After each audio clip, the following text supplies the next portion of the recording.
Good morning mga boss. Nasa biyahe na naman tayo. Pupunta natin ang nabuwal na puno na sa bangketa. Punta natin. Let's go! Yan na nga. Ito na nga mga boss. Nakita namin nabuwal na puno. Yan. Sinachap-chap na namin.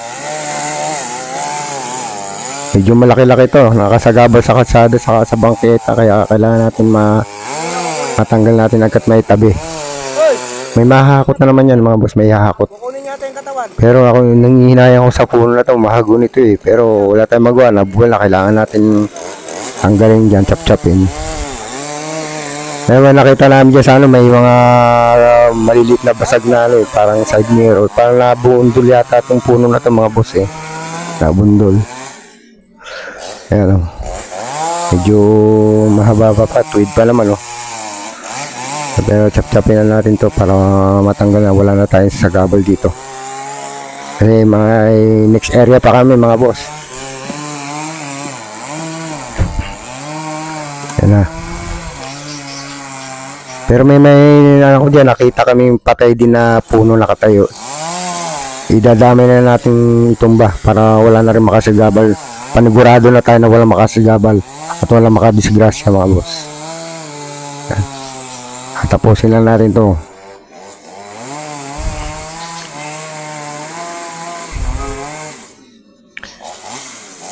Buti na lang walang natumbahan na anumang sasakyan o kaya tao na dumadaan. Palagay namin ng grupo namin nabunggutol, nabunggo o nabundol kasi may mga basag na side mirror eh. Buti na lang wala na disgrasya na ibang tao. Yan, patuloy tayo mag-chap-chap mga boss oh.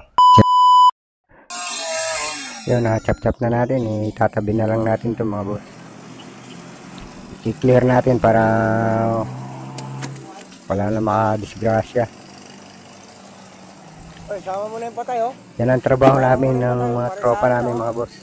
Yung mag-responde sa mga nabubuwal at sa mga nakalaylay na punot nakasampa sa mga kuryente. Yan ang aming trabaho. At ito lang mga boss, patay na puno na yung binibira namin oh. Dinamay na namin at tinumbalay namin para wala nang makadisgrasya. Yan, sinasap na namin. Mabalik tayo mga boss ha. Yan ang trabaho namin ng mga grupo namin. Binibira tayo kahit ano. Mapatumba o malaking puno. Basta binibira kami. Binibira namin yan.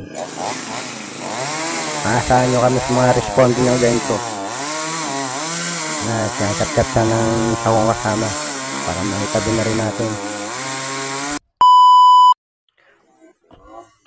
Yan, okay na mga boss ha. Itabi na natin oh.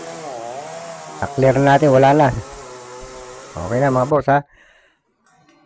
Salamat mga boss sa panonood nyo sa YouTube channel ko. Maraming salamat.